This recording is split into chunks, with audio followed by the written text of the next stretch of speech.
Hello everyone, it's John again from Cope-CAD. Today we're going to show you the rotate command.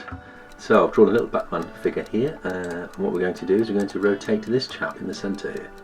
So we'll highlight him, we look for the icon, the rotate icon, which is here, and then we choose a position of where we want to rotate him around. So we'll choose his belt buckle for this, and then it starts to enter into the command. Now the rotate command works in anti-clockwise or counter-clockwise motion, so as I go around here it's 10 degrees, 20 degrees, 45 degrees. That here is 90 and it goes to 180 and obviously 270.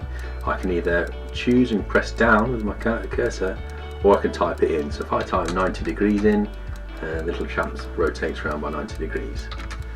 Quickest method, highlight everything, type RO for rotate, choose the position where you want to rotate to, and rotate him by 10 degrees.